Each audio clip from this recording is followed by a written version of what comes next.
Hello, I am Reverend Irene Smith, aka Miss Irene for my young peeps, and I want to welcome you to Generationally Speaking. Hey, every week we sit at the table as we discuss life issues, no matter our age, Gen X, Gen Ys, Gen Zs. Our issues remain the same, but it's our perspective, our lens of how we see it, and from that we can all grow. I am always excited to have my co-host today, Minister James Durham. You know him as that Cowboy fan, Dallas Cowboy fan. He's a Washingtonian. I don't understand it, but he's a Dallas Cowboy fan. So, Minister Durham, welcome. That's me. Thank you for having me, Reverend. It's always a pleasure to be here. And you know, I like to say, just because I grew up in Washington, D.C., does not mean that I had to be a victim of my environment. He is a mentor to young men and to men of all ages using the Nehemiah principle, building and helping to rebuild the walls of their lives. Amen. Glory, hallelujah. We're looking forward to that day when he has that virtual conference, that in-person conference. We're going to be there, making sure we get the tickets as you come in the door. And of course, I'm always excited to have Pastor Shamika Latte Oliver. She's not with us today. She's taking some time off. You all know not only did she birth a mighty ministry, but she also gave birth to a baby girl. And so she's taking that time that she needs. Our special guest today, I am so excited. I met Andrea Braun at the summit that Pastor Shamika had. And Andrea was there talking about joy. So, of course, I was like, I got to have her on. But when she and I talked, man, we said, we ain't talking about no joy. That's not the conversation. We're going to talk about the diaspora. Hey, and if you don't know what I'm talking about, get the dictionary, do what you got to do. But the diaspora has to do with we as a people, African Americans and Africans. And that's why I'm so excited today, because, you know, in our minds, we tend to only think of the diaspora as Americans, but the diaspora for Africans included Brazil, the Caribbean, Jamaica, all of these countries. So today I have my sister, and guess what? She was born, I don't know, maybe, and raised, but in London, England. So she's not American, but we are still connected because we are part of the diaspora. Yeah. So I'm just going to let you, Andrea, tell people about, you know, your growing, you know, I don't know where you start. You just sound so excited. It's London. Okay. I'll take it from here. That's good. Hello, everybody. My name's Andrea Braun. As Reverend Irene said, I was born and raised in London, England, and I moved to Antigua, a very small island in the Caribbean, a beautiful but small island in the Caribbean, 4 years ago. Actually, New Year's Eve marked my 4th anniversary of living in Antigua. And so I was born and raised in London. So the story really starts, if we go back to my grandparents. And so my grandparents moved from Antigua, all 4 of my grandparents as well, which is very rare as well, because you often find, when people come from the Caribbean, you usually find them having a mix, especially from Antigua, because as I said, it's so small. You would usually find someone, it might be half Antiguan, half Jamaican, half Antiguan, half maybe an African nation. You know, you usually find a mix. So it's very rare that I have Antiguan heritage on both sides of my family. And so all 4 of my grandparents moved at different times, about 60 years ago, in what is called the Windrush era. And so they moved from Antigua to London. My dad's parents, they knew each other from Antigua. So my granddad went over first and then sent for my grandma. But my other grandparents, they knew each other, but they weren't like dating or anything. And then my granddad's mum, so my granddad went over first, and my granddad's mum said, when my grandma was going, can you take this package for my son? And then when she took it, my grandma and granddad said it was love at first sight. And then that was the end of that. So I come from a very rich Antiguan culture, and people are always so surprised because they're like, you know, England is so far away from Antigua. How did you keep in touch with the culture of the music, the food, you know, that kind of rich culture that Antigua has? And I say, because all four of my grandparents are from Antigua, that is all I knew. And so a lot of their friends were from Antigua and from other islands in the Caribbean. So I just very much grew up with a strong sense of my Caribbean identity. And so growing up in London, although London is very multicultural, the UK in general is very white, predominantly white. And so it was still very much I was having a conversation recently, actually. They was like, you know, you have such a strong Black identity. How did you have that growing up in a predominantly white space? And I said, because of my family. My family, yeah, I had my friends that were white or Asian or whatever at school or at my dance class or at these things, but my core values, my core everything, the essence of me comes from my family. And so obviously my family's Black. My family's from the Caribbean. So that was my foundation. And so that's what I took with me everywhere I went. So when I decided to move to Antigua, nobody was surprised, because that was the kind of, that's what I was most drawn to. Even living in England, all the parties I would go to were Caribbean parties. My closest friends were from the Caribbean or had Caribbean heritage. And so I just fell in love with Antigua and wanted to be here. So let me ask you a question. Mm-hmm. In America, as African Americans, we grow up, and it sounds like all just the same, depending on what neighborhood you're in, the mix of what you're going to have. But we have this distinction of calling ourselves African Americans. My question to you is, are you just British, or are you Caribbean? What?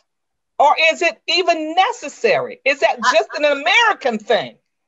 That is a very, very, very interesting question, because growing up in England, every Black person in England, they either have Caribbean heritage or they have African heritage, right? So if you ask them, where are they from? They would say, I'm Nigerian, I'm Jamaican, I'm St. Lucian, I'm Antiguan. They wouldn't say, we do have a term called Black British, but that is quite a new term and it's not that commonly used. Even like when I was growing up, it was more so even the Afro-Caribbean community.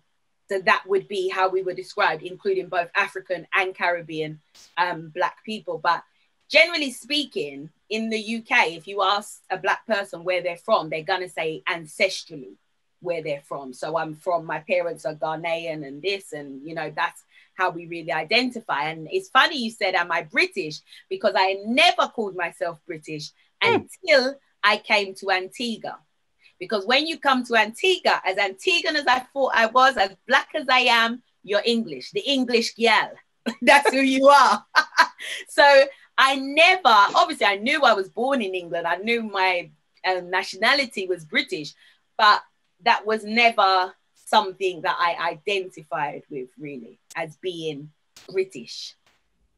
And so even just that question, even as I'm getting older, it's something that I feel like, you know, reclaiming. And especially in certain spaces that I'm in, I will say quite proudly, I am British, because it turns the narrative around that being British means to be white. And it's not, because there's British people of all colors of the spectrum with all backgrounds. And I think when we had the conversation before, I said, being British, you just automatically think of a white person. Mm-hmm. And when I went to study in America, people were like, you're from England, but you're Black. Are you the only Black person there? Are you? And I was like, no, actually, I do have 2 Black parents who are also there at the very least. But I just thought that was so interesting, because what is shown out to the world isn't necessarily what necessarily really reflects the UK, or particularly the London experience, I would say. So I want to ask you a question that may be difficult to answer. do you have more of a connection to either, like to your Antiguan ancestry or to your British upbringing? Do you have more of a connection to either one? Oh, that is a very difficult question, but a very good question. Um, oh, that's a tough one. I would probably say I have a deeper because if I say my British upbringing is so far from the normal British upbringing. And if you speak to most Black British people, whether they're African heritage, Caribbean heritage, or a mix, they will say their British experience, the Black British experience, is very vastly different to the British, what the standard or the white British experience. And so I think my Black British upbringing is definitely, I think I can identify more than with the Antiguan culture that I'm in now. Although I'm very familiar with it, there are certain things that are just different. Because although I grew up knowing certain things about Antigua, I didn't grow up in Antigua. And so it's kind of like I was saying, when I went growing up in England, like when we have Black History Month, we would always learn about African American people. So we'd learn about the Malcolm X, we'd learn about the Martin Luther King, the Rosa Parks. And so it's about knowing African Americans. So then when you come and meet African Americans, it's very different, you know, because that is just one side of it. And so I think it's a bit that it kind of, that's what makes me think of living in Antigua. Although I knew a lot about Antigua and Antiguans, living here was very different. And also, I suppose, because my understanding of Antigua before I actually started visiting regularly when I was about 14, all my stories, all my experience, all my understanding of Antigua was through my grandparents, who, as I said, had left, well, at that time, like 50 or 40 years before. And so their Antigua and the Antigua that I live in now are so different. So they came from a time of where literally, you know, we speak about the village raising the children. You know, that was a time of, you know, if you do something bad, your neighbor will beat you. You don't have to wait for your parents to come home. Or I think we were talking about the food and stuff, Irene, you were saying about, you know, when you don't have any food, you go down to Miss Ruby and she will give you a plate of food. And I remember like my grandma, because my grandma, my mom's mom, her dad was a baker. And so he used to bake bread, mostly bread. And he would swap his bread for the neighbor's sweet potato. That neighbor would swap his sweet potato for the next person's yams. You know, so you have this trading in little communities, and those kind of things have really changed over years as we import more food, as you get different cultures coming into Antigua as well. And so so in answer to your question, my answer to your question was, I think I definitely resonate more with the Black British experience, not the British experience, but the Black British experience. So another question: while you were growing up in London, who did you live with, and like what were the intentional things that they did with you to connect you with your Antiguan ancestry? I was going to say I was really blessed. I am really blessed. So growing up, I lived next door to my paternal grandparents. So even now, my parents still live next door to my dad's parents, right? And so my granddad, my grandma would drop me to school, pick me up from school. I would just go over there. And, you know, because grandparents can be a hub, you know? So like my other cousins are going there and I'm there and everyone. So we grew up very, very, very close. And then even on my mum's side, I would go there. So like in the weekdays, I'd be with my paternal grandparents. And then on the weekends, I'd be with my maternal grandparents. And even though, as I said, they're all from Antigua, it was still then very different experiences. And I love my grandparents. And growing up, actually, I had my 4 grandparents and 2 great grandparents. And so my 2 great grandparents who just seemed forever old because they were just so old. But even that, you know, at the time when you're young, you don't realize it. But my great grandparents, they passed away within the last 10 years. So still at a time where I was old enough to, you know, remember spending time with them. And then my grandfather, he passed away in 2019. So for the majority of my life, I've had these elder figures that I love to spend time with. Like my maternal grandmother, on a Friday afternoon after school, I'd get the bus, I'd go to her house, and we'd be chatting, I'd be asking her questions, we'd be eating together, cooking together. Well, mostly her cooking, me watching and me eating. But we used to do all that together until like it's 10 o'clock at night, and my mum's calling me like, aren't you coming home? And then I'll be like, nah, I'm going to stay with grandma. And then granddad said, okay, I'll sleep on the sofa. So, you know, all these things that just now, especially as I get older and as they get older and I see their decline, and I just think, you know, I'm so blessed to have had those intimate moments with elders that could teach me things. Because I always say grandparents hold such a special place because they teach us things that our parents can't teach us because they haven't lived through it. They don't know it. They have just a different way of thinking to our parents.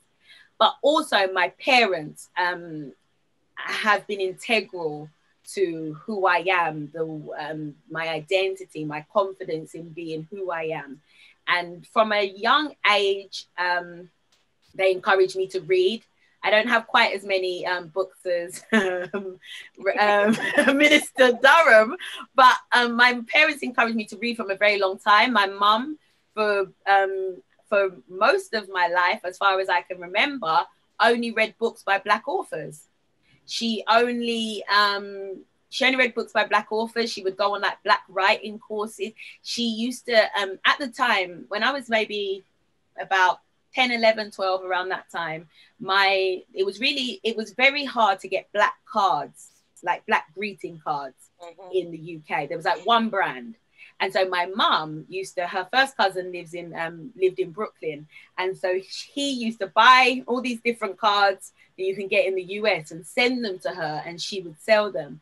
And so even around my house, we had Black aesthetics, and, you know, these were just the norm. So everything to me, Blackness was so normal to me in all aspects, not just in my family, but in art, in literature, in conversation, that they really gave me that confidence to know being Black is great.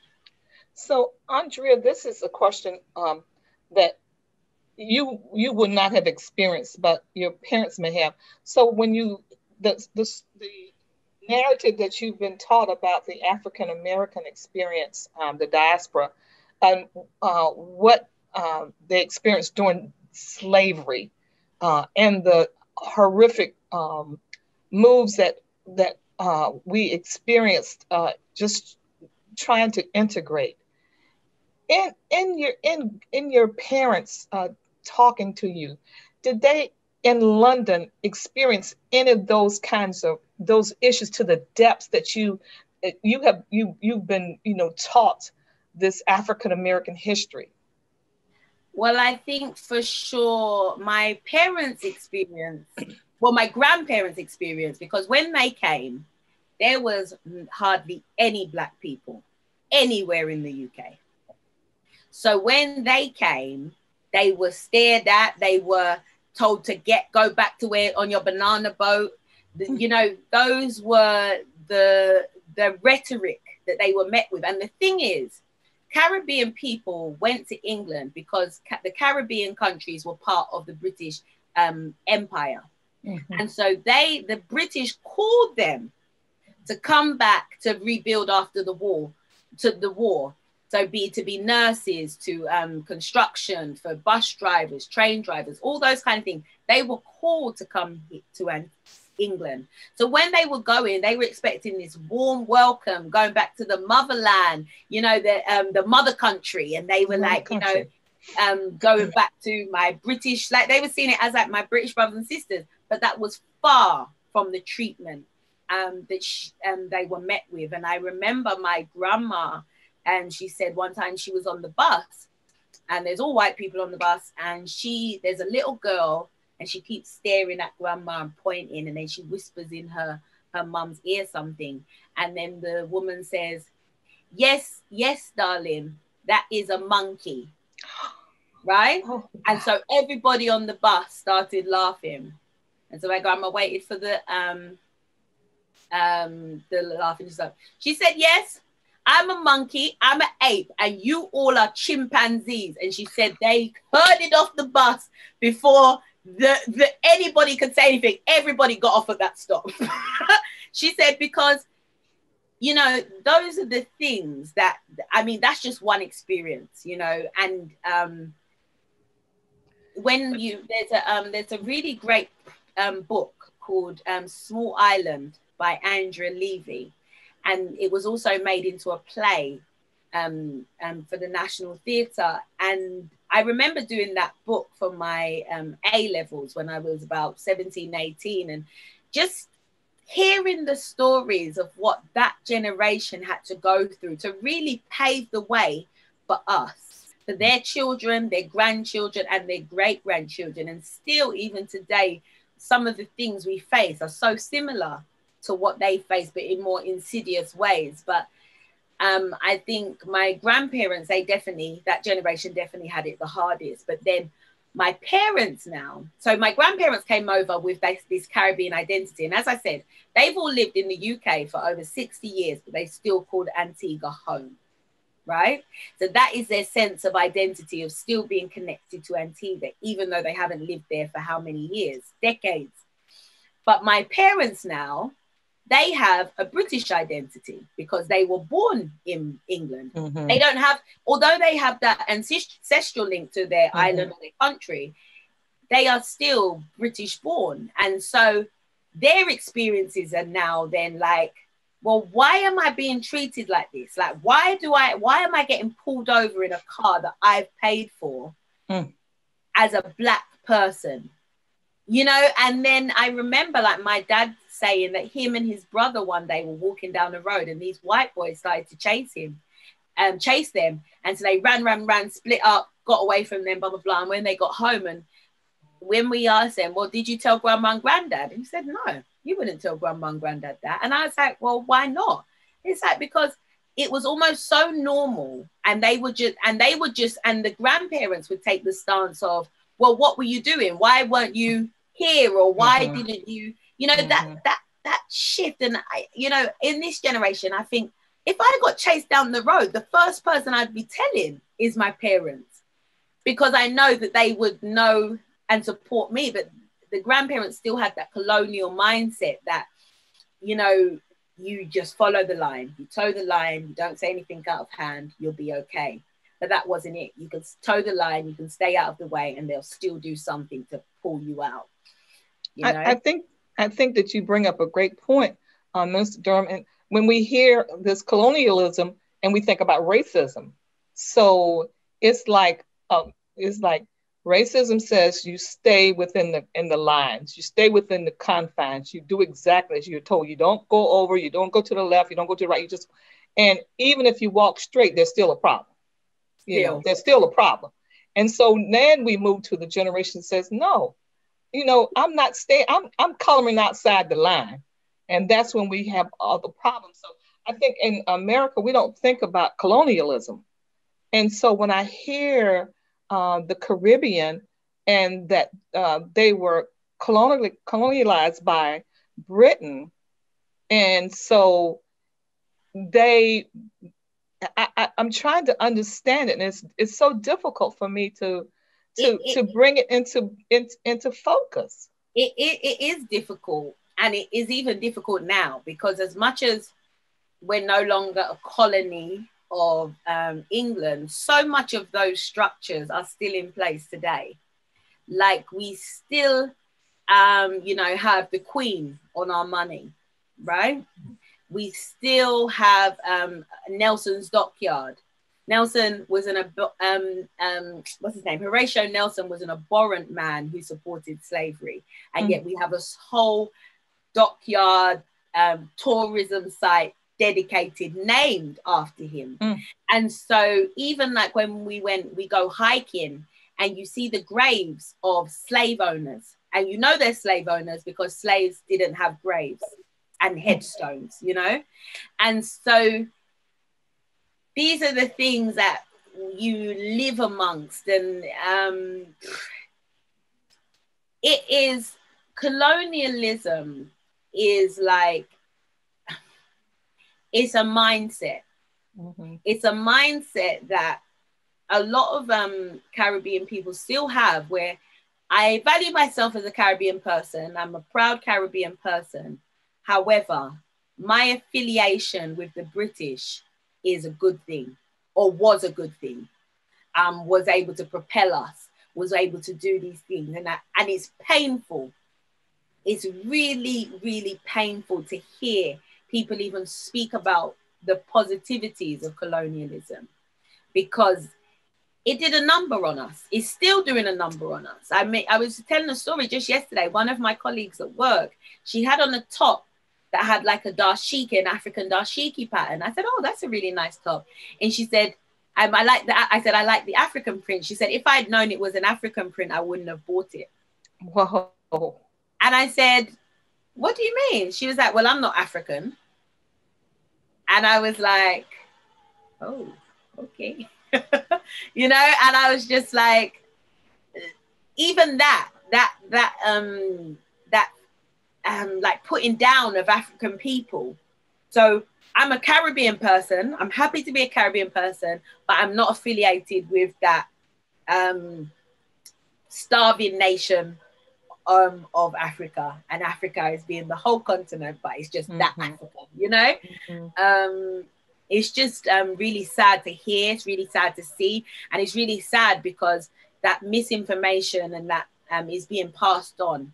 It's not being corrected. It's not being, young people don't understand the implications of it all.